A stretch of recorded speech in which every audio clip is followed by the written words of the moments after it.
Winspiration, the way to the essential. On UK Health Radio, Winspiration brings wisdom and information for an extraordinary future. Together, we can shape the world we want to live in. So let's get real and create the idea. Be extraordinary.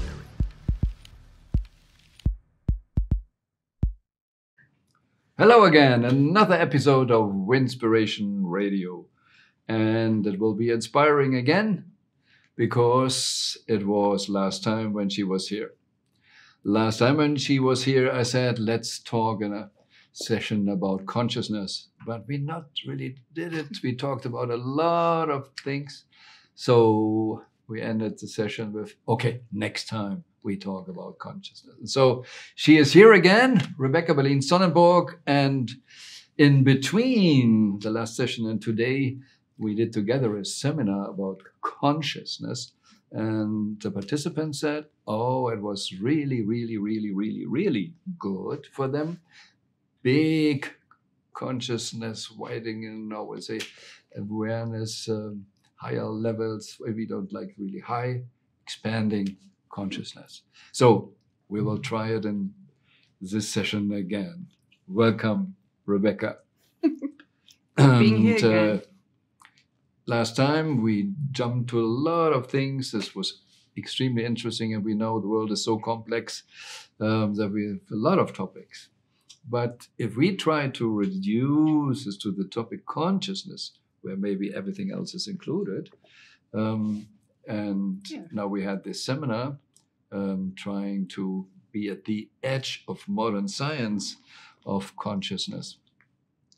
And I know you studied it for a few years now, whereas the modern or the courageous scientists who dare to think totally out of the box or even believing there is no box.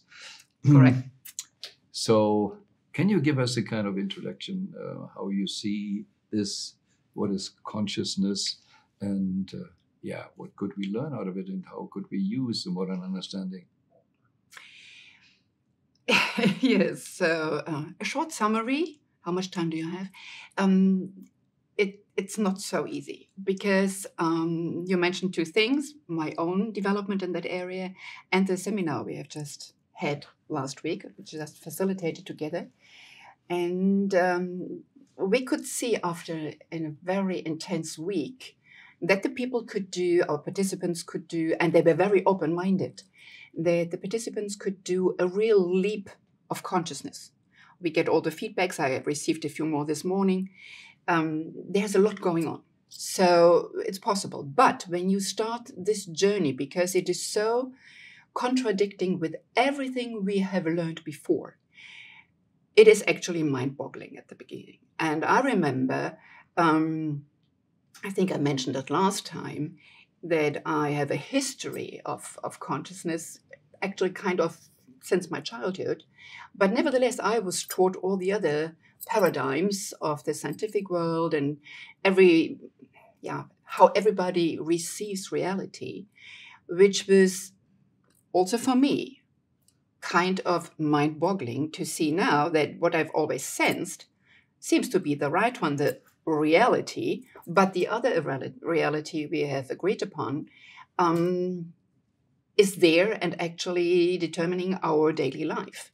So if you step into consciousness and what's going on in the scientific realm and with the spiritual teachers who are now closing shoulders with the scientific community, when you step into it, it's at the beginning a huge complexity.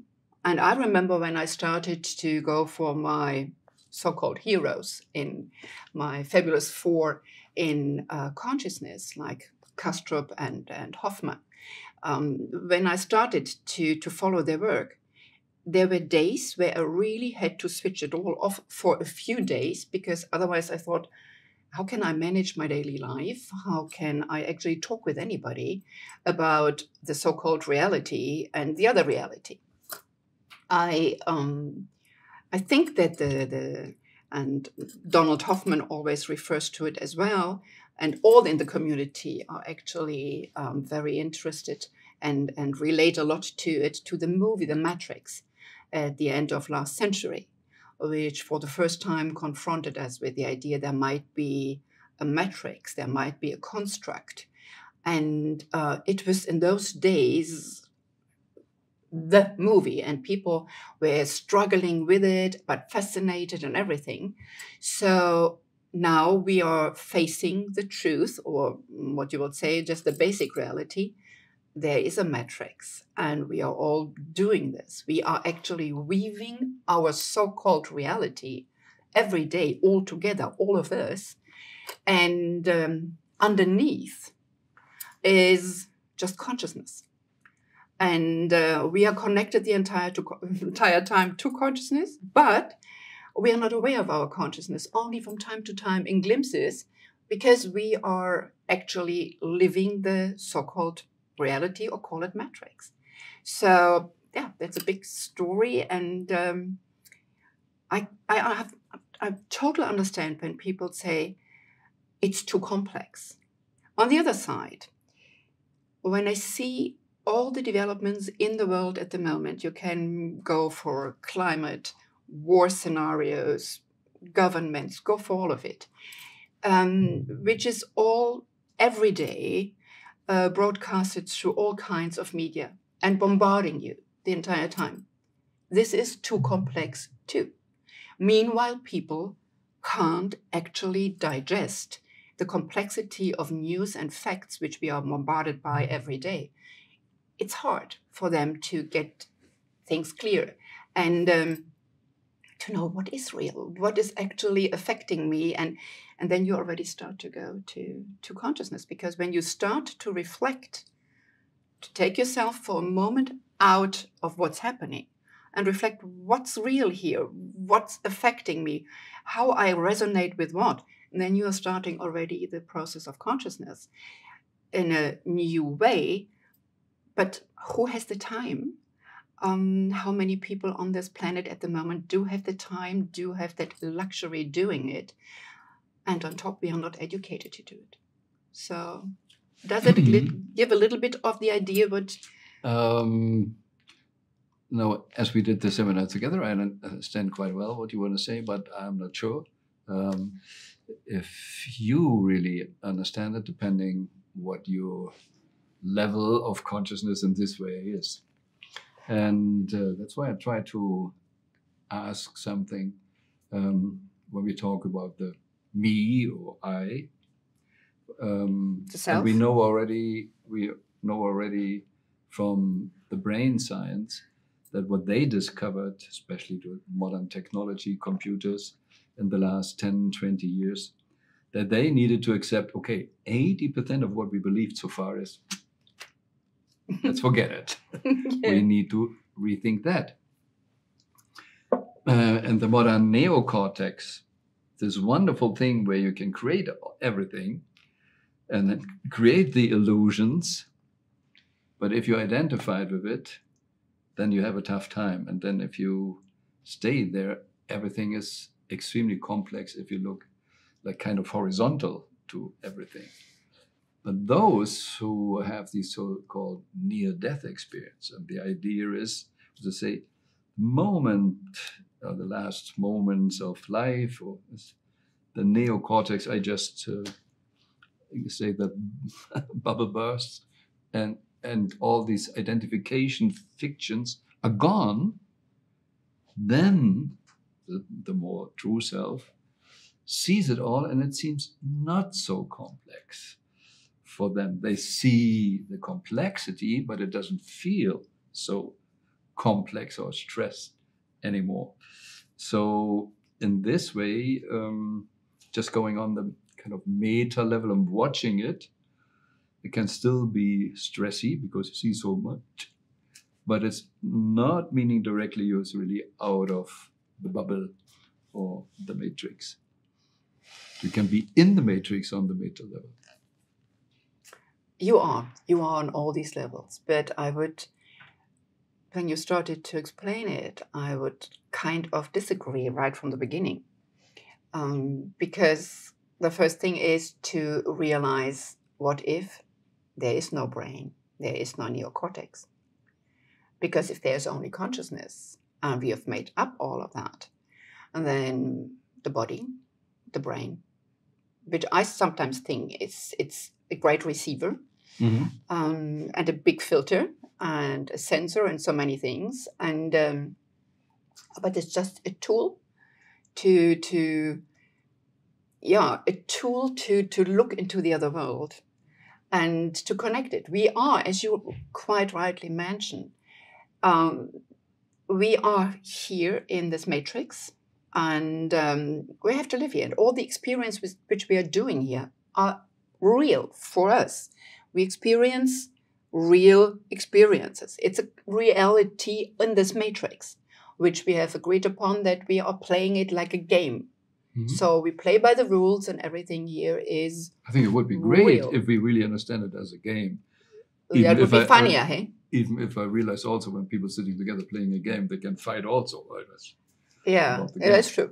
But also, I mean, game implements a bit of fun. Yeah. So, which actually can really help to deal with that so-called reality, to see it as something which is a construct, which is a game, and I'm not really in it, because I have that self which can see it, look at it, and at the same time I'm playing the game. Yes. But then if you go to that what you called, which is simple, underneath, beyond, whatever you call it, meta, it is, that's the problem with the whole situation. We don't have a terminology, a vocabulary for it. We are still searching for words, and when you look for the guys who are working in that field, each of them develops an own language, and there is no common language yet. And because with the metrics, it's constantly interfering. So if you say reality, awareness, experience, then everything, what is where? It is difficult. But when you refer to that, it might be you came to the near-death experiences, it might be quite simple if you go through that. I call it the funnel. You go through and you're on the other side. It might be very clear, simple, in a way basic, but in its way to be basic, it is so huge and so different of all of it what we've ever learned, that then normally the normal person says, enough. That's too much for me, and I have to pay my bills at the end of the month. And by the way, my child has to go through school, and I have just at the moment a problem in my job. So leave that to me, because I can't actually bear it. And but if you break it down, it is easy, because it is just, there is nothing else than consciousness. And we have to, if we follow that approach, and then it is not that there was once a Big Bang and then a development which all the scientists will explain nicely, until finally there was then more and more matter, and then there was just one cell and it was developing organisms. And then there is the big miracle.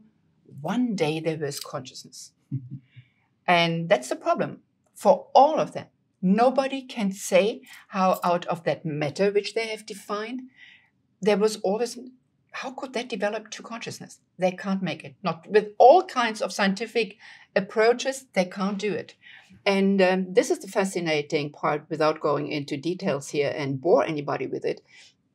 But the guys who actually started at the end of last century to say, wait a minute, if all the great minds, all the geniuses don't get it together, how would it be if we have a total different approach, not going from here, but going from here, backwards.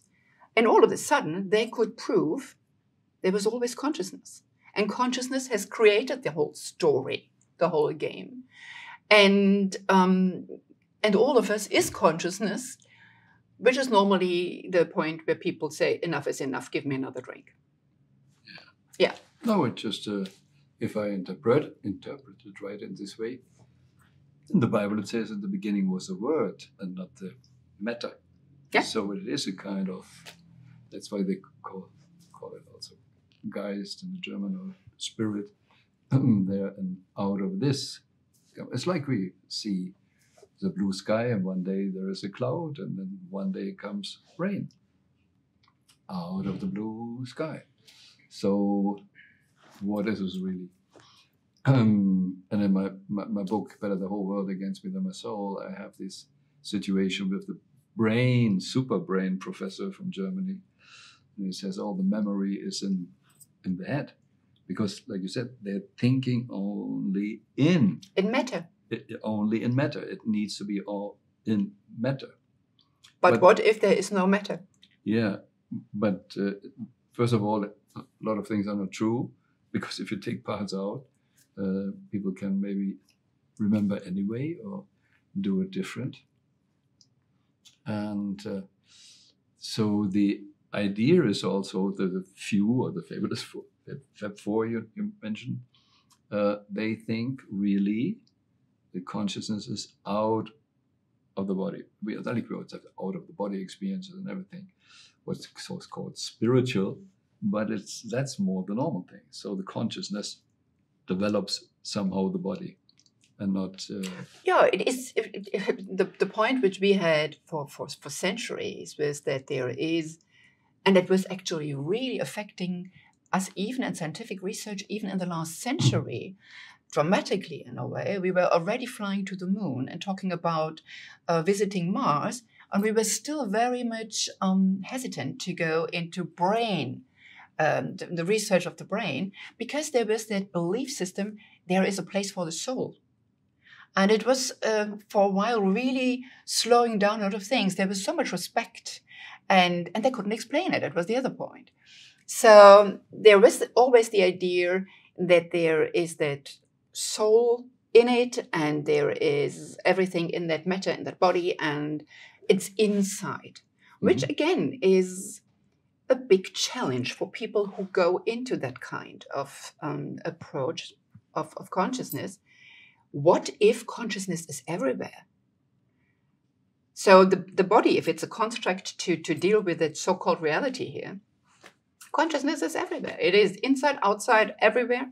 And the good news is, if you follow the idea, which actually had a very positive effect on me as well as a hypnotherapist and as a therapist, that it says, actually, there's consciousness, and you are consciousness. At the moment, you are localized consciousness in this world, in this material world, which we have agreed upon as a construct. But you are as consciousness.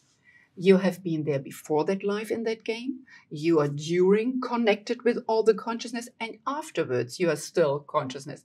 That means we don't have to be afraid of death, because it's a physical death of that coat which we are wearing for a time here as localized consciousness, but nothing else. It's part of the game. It's like a little pawn on a game. That doesn't affect you. So if you're following the soul idea, in religion, the soul is surviving.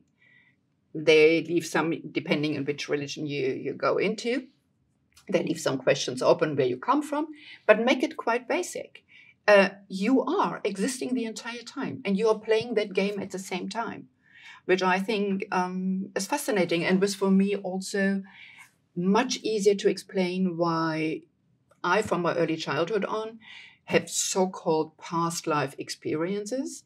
And I see it with my clients. They easily go into a past life thing, and then we have there to deal with. Where does that come from? What does it mean?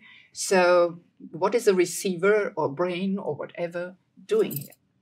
So, but it already, I mean, this is when I sometimes tell people about my work with clients, there is a lot of people in a way, wait a minute, that's too much no, that is too weird already. We are at the moment at a point where we are doing it already, but need so much more to open up for all possibilities and options we have never thought could come our way across. And at a time where we are more afraid than ever, because we have those apocalyptic scenarios on this planet, and the complexity is in a way let me have my little realm for me, my little kingdom, and don't give me too much because the complexity is shutting me down. So the mind's getting more narrow-minded, which at this time is just counterproductive because narrow-minded, like you also have your hands, is still a lot of focus on the outside.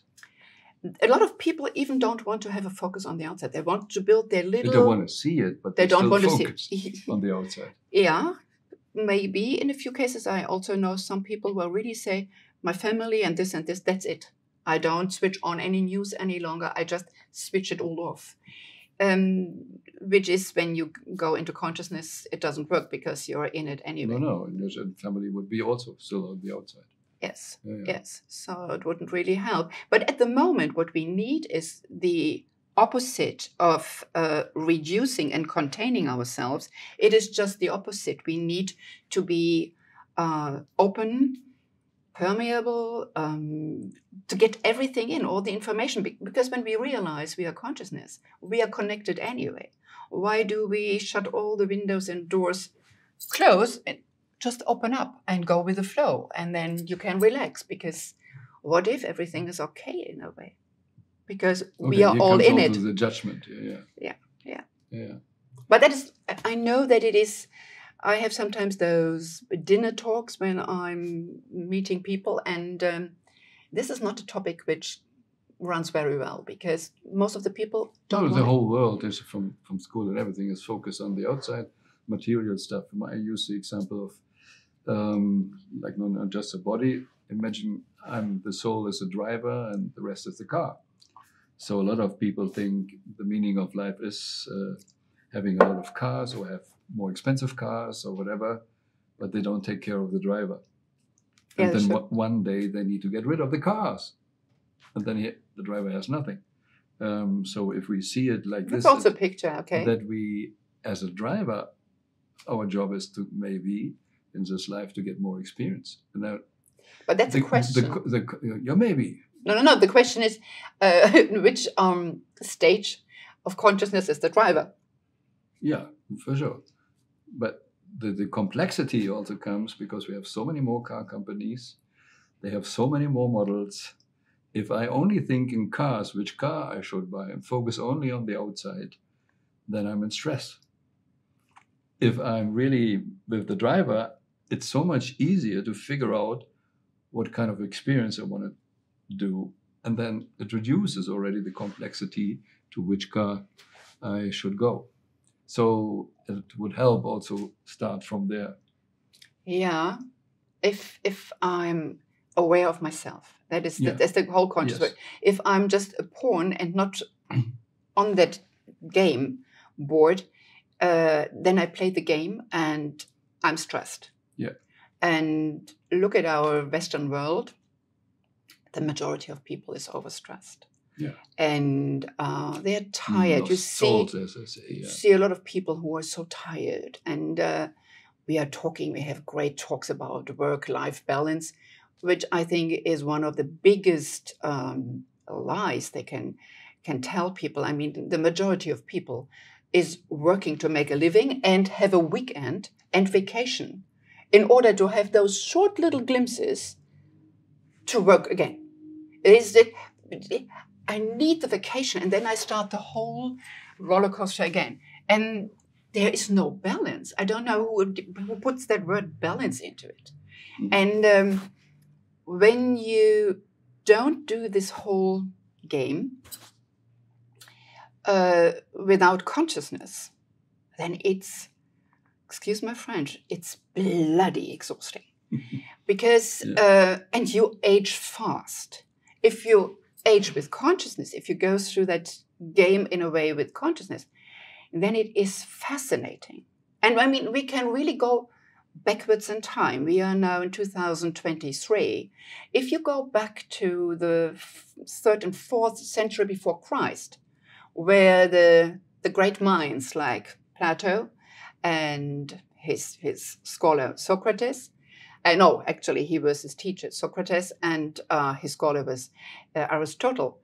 When you go through those to those guys, I mean, 2,500 years back, roughly, they said already it's everything about consciousness. Figured out. You have to figure out what life is all about. You have to dive into it. And they gave us already a framework, which is in philosophy and in so many things, valid up until today. And for me, it's fascinating when we touch that topic of aging, which I'm personally involved in my late 60s. I know what age in that reality game is. If you look at the time frame then, 300, 400 years before Christ, how old did the average person got then? And then you look at these great minds, they turned 70, 80, because they were doing something with consciousness. And personally, doing that work for myself, I think aging with consciousness is fantastic, because I've never felt better than today. There might be some material weaknesses because of that body being that age, but I never felt more on the top of my game. I never felt more clarity. I never felt more excitement and adventure in every day than today, because of the journey of consciousness. Yeah. So there are lots of opportunities in it, but I also have a full understanding for people who say, not for me. But it would be good if they would just, join. Therefore, seminars. You said even 2,500 years ago, they said it. Yeah. They already knew. They already knew. What if they knew? It was normal at that time. Mm-hmm. And we just went off track. I agree 100%. And now we need to remember again, because society were teaching the wrong. So we shouldn't get the idea, they were kind of exotic guys or whatever. No, I couldn't agree more. Wisdom was there before. I couldn't agree more. I mean, for them already contemplation. I know you can go, it's not only the classical guys we have, you can go to China, Confucius, and they all talked about it. For them, contemplation, having time for consciousness work with themselves, that was part of their life. It was part of their life experience, and it was just extremely important for them. And then you see how our society has developed over the centuries. And especially when we started then to go more and more in science, and we developed those models, which helped for a long time to have the construct of time and matter, which if you take it away for a lot of people is already absolute no-go. They have to get used to it. That's the problem. But it was a construct which really worked for the people, but it made us so focused on matter. And we created a total materialistic world out of it. And there we are stuck. And when you see today how our society is working, is that what I mentioned before, the so-called work-life balance and all of that. I mean, we are the hamsters in the hamster wheels and running to get all the bills paid, because we have to have all the things which we have to pay for in order to do that. I mean, I don't want to go into detail. Everybody knows how it works because it doesn't work. It's not very healthy. And our societies are showing more and more cracks and problems and shadows. And deep inside, we know it doesn't work. We know that it's a sick world which we are in. We have to do big resets. We know it, we feel it, we sense it, because we are consciousness. And when you said those guys then, roughly 2,500 years ago, we don't have to go so far. Every so often, if you come to people who are not involved in the hamster wheel, in the, what is it called, the rat race, who are not in it, and who could just start for whatever reason a different scenario, they still have the knowing. And then the funny thing is, how many children do have the knowing? Yeah. We have that deep knowing. And that is actually what keeps us going, because otherwise, if you have only the rat race, I mean, this is a suicidal trip. Yeah. It is no fun. And then why should you get up in the morning for that going on and then have the idea, I want to get very old to have more of that? Thank you very much. I mean, this is... I've been there when I was young. I dreamt to be, one day I can be also with a suit on a red-eye flight. Looking backwards, a very crazy idea. By the way, I met you those days. Yeah, I remember. Exactly. And then the side note with the red race. Then later, when I changed my life, cut the office downs and everything, and changed my life, it was just a phase when I was thinking about these terms in red race and realizing, even if I'm the winner in the red race, You're still a red. I'm still a red. Do I really want to be that?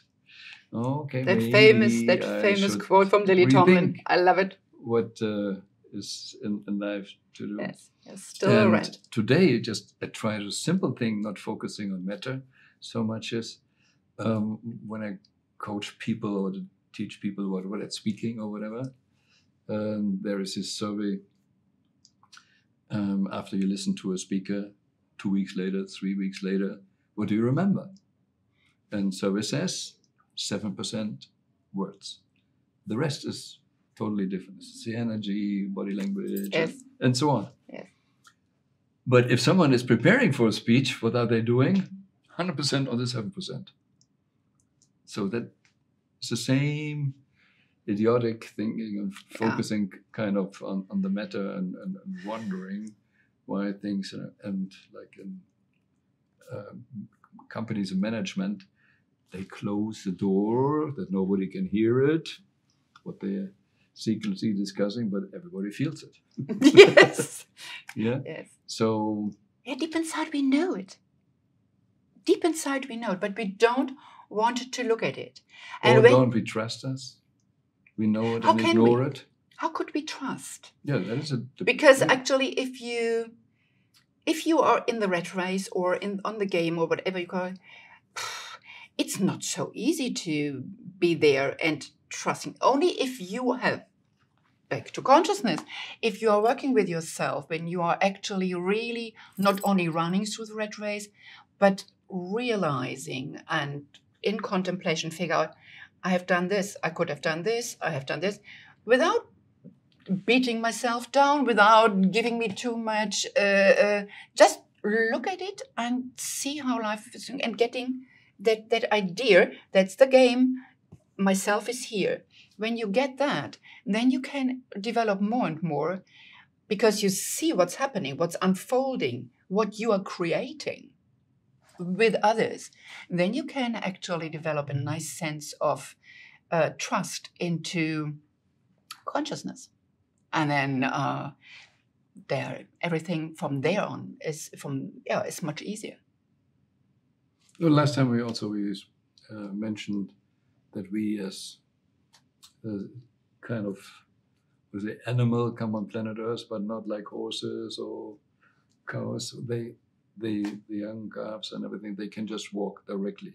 Yeah. We are not ready yet. Well, we are helpless. So totally. we are so helpless and depending. So the question of belonging. We can't really trust directly that we survive. We dependent on someone else, and they teach us. Yeah, we try to trust the others because of that central programming that I wouldn't survive if they don't like me, don't care. Then I'm dead, to be or not to be for a baby. So I do what they want in order to belong, to be seen, to be cared for, and in order to grow up. And be a programmer. It's a totally programmable. Absolutely, yeah, absolutely. Because I do whatever kind of program they give to me. If my father is beating me every day, then I think, okay, better than dying. So I take the beat and I want it for my entire life. Yeah, so things like that. We are very much approachable. That the point is, the side effect is, I don't trust myself. Yes. Because I'm always with my focus with the others. Yeah. And what do I get? Am I seen? And if I don't have the idea that I can build up my own self-esteem, self-confidence, whatever, that I get that reassurance in my soul, I'm okay here, I'm a self, And I'm just going through that experience. And there are things in which are nice and not nice, but it's just the level of judging it, evaluating it. It's in the games, just experience. And I go through it. And then I can develop on a total different level, a total different but very, very deep trust. But I grew up also my mother always said she survived World War II and all the stuff in central Germany. And she always said, never trust anybody. Don't. And she had the one on top. Always say no first. Yes, you can say later. Never trust a stranger. Yeah. And it was especially being a girl. And don't trust anybody. And then I thought as a child already, there's something wrong here because it's not nice. It doesn't. If somebody tells you things like that, it doesn't feel good. Yeah. And so our culture is not built in a way that we are developing trusts in ourselves, into life, into others. But when we realize that everything is consciousness and that we all together weave this reality, that means I'm doing it anyway. I'm in it. I'm creating that reality with everybody. So then I can actually do a better job, hey? Yeah, but because I can take more.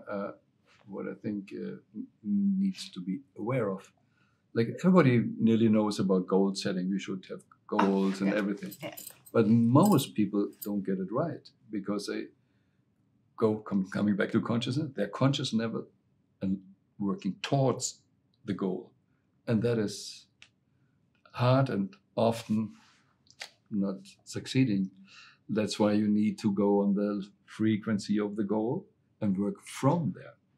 So with the consciousness, and one more thing, you always should create things which are for everybody, because what you put into the reality we are weaving is for everybody. Everything comes back to me, back to others. Well, that's the next step, and even it's stressing maybe a lot of people more. But even like with the goal setting, if you just simply think materialistic, they do it wrong, and that's why I'm not succeeding. And now comes the consciousness.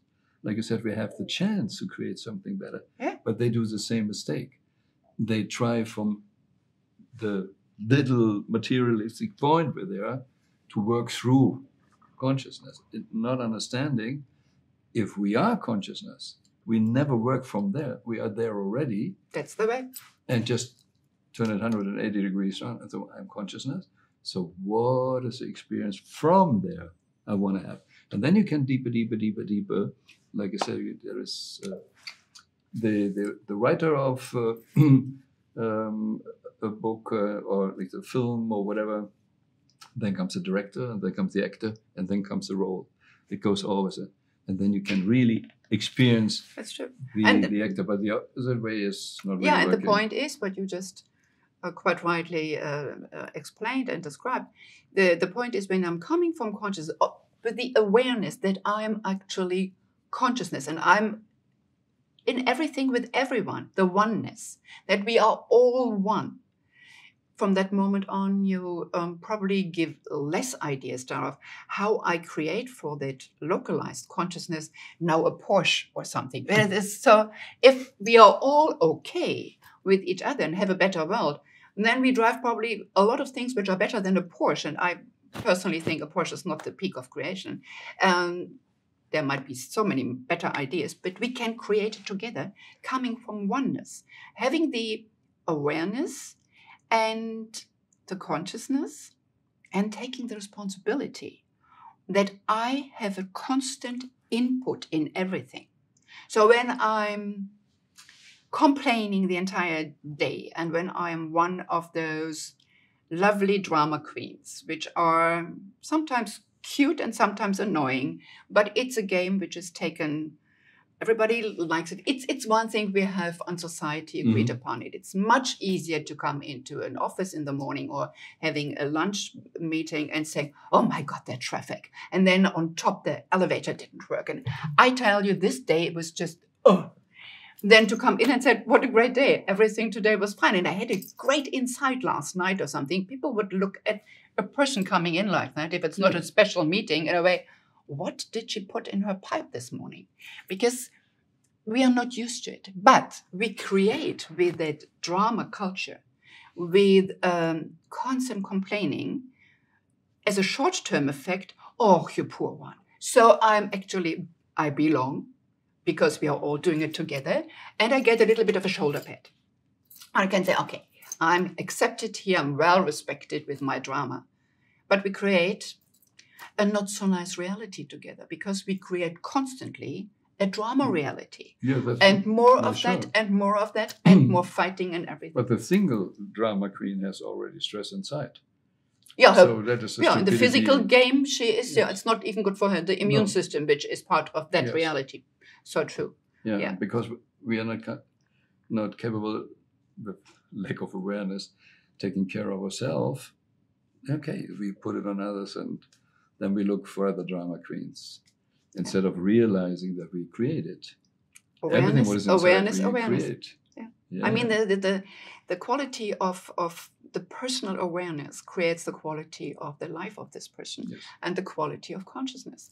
Yes. And so if I go with the complaining and whiny awareness through the world, or do I go with a loving awareness through this world, and who am I in that game? But again, that first step is to say, that's the game, and that's myself. So I have that power to do emotion, it. But I have the power, the strength. Yes. That's why the people go in trap. And I understand it looking backwards. I had a hard time when the Sufi said, you need to die before you can live. How can that be? That I'm dead and then I live. Or everything is illusion. And if I understand the illusion, I have a better life. I had a hard time to get the switch. Yeah. Time flies fast. Okay. But coming back to the illusions, since I understand more what the real illusion is, then it's just more fun to play with it. If you're not having the conscious to understand the illusion, then it's just simply stress. If you believe in the time concept, you have a hard time to understand there must be something before. There must be something after. How can that be? But if it's not real, okay, then the question is already wrong. The experience is real. That is the point. The feeling on the game board, it is a real experience. And just to get that, how can I put it, that positive schizophrenic approach to say that game, I play in that game, but I am not that game. Yes. Nevertheless, I play in it and I have influence on it. And it has influence. I can actually influence others and we can do better. Well, here comes a big understanding. A lot of people say, oh, I can't do anything. Because I'm so little smart. Yes. Yeah. But then we have those people throughout history where one person, I mean, I can take one of the top ones. There's one Jesus. When you take him, there is one Mother Teresa. There is one Princess Diana. There are several people where you say they were just totally against the stream. They broke molds where they actually were and they just did their thing. And immediately others came in and it has an effect. Yeah. And I just want to come back also to the illusion. Is it really an illusion? It's a game. Yes and no. But what is the illusion? The illusion is I see you there, but I don't see you there because something is happening in my head. Yeah. Yeah. So I can't really see you there. And if I open up with modern technology in my head, you're not even in my head. There is no little Rebecca in my head. There's no puppet. A good feeling. Yeah, there's just chemical stuff, electronic stuff. And so we learned out of it to create this picture. Yes. And it's like when we do a Zoom, we have easily the feeling the other person is somehow real. Even we know the screen is flat, we get a feeling of, is this a 3D person? I see that this is a real person. But it's not. There's not even a person. It's also just pixels. Some pixels. Whatever. Yeah. the moment I understood this kind of illusion that is really trained, and we know today we are trained out of these pixels to create in the Zoom something, to see it there, to see you now there, and we're so adjusted to it. That's why I had a hard time when someone told me it's all an illusion, not understanding it, because I see you there. The moment I understand how the illusion is created, okay, first of all, it feels a little bit stressy. I like you more like pixels or whatever, like this. But then I can accept it, and then I can go and start really to play with it. Yeah. And that helped me a lot to understand it. So get rid of what I see, and there's just so that's why I understand also I create everything. And I was just trained to see it. So I can be trained different, and I can train myself different. Yeah. To see a lot of things. We were trained like in a computer game. We were trained to play it with Yes. all the rules, all the movements, Yes. everything. We were trained to do it that way. Yeah. And here comes the only thing which we have to my tricks.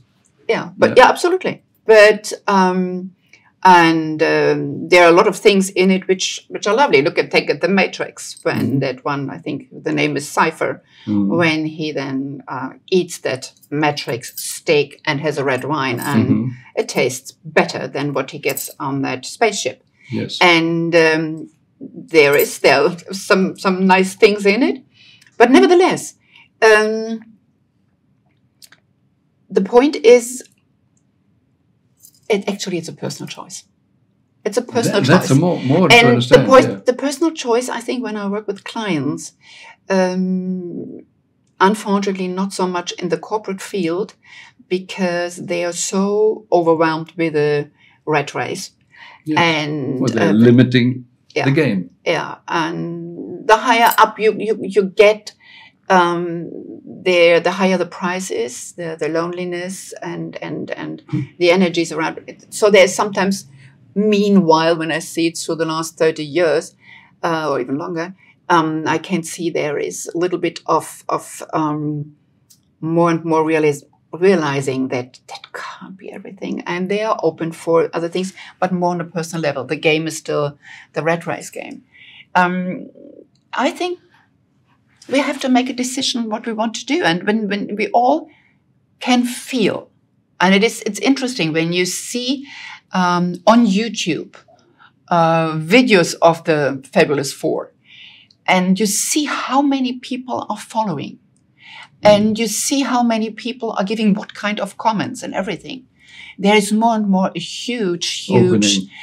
Yeah, there is a movement. Yes. People don't, and the very moment people start to dive into it, they are actually doing the steps, and then they realize the computer game, and they realize that they are not the game, that they have the chance not to be in it, to play it, but to be safe and trusting and loving on another place, and then they can influence it. And I think it's very fast, and especially during the pandemic, it's a fast growing amount of people throughout to think different. Doesn't matter which nationality, doesn't matter which age or something. It's interesting. I always go for something when I watch something on YouTube. I always look for all the comments to get a feeling what's going on there. And so there is a growing amount of people, and they all come to it because they know it deep inside. Consciousness knows it. And we know if there's a growing community, we should one day do another session again, because this time it's over already. Okay. Again, it goes so fast. I just want to finish with one thought. What helped me a lot. Also, because this infinity thinking I couldn't really understand, also because my brain couldn't understand. And they were always in physics looking for a theory of everything. And Ken Wilber had a very intense book about the theory of everything. Not only one book. Gosh, how do I understand the whole game? What is it I need to learn? And all the models. Oh, yeah. The more we really understand infinity means there is no end. There is always one more. And the more there will never, ever a theory of everything. Consciousness is continuously So that relaxed developing. me a lot, and I understood more. I can even add something and do my thing.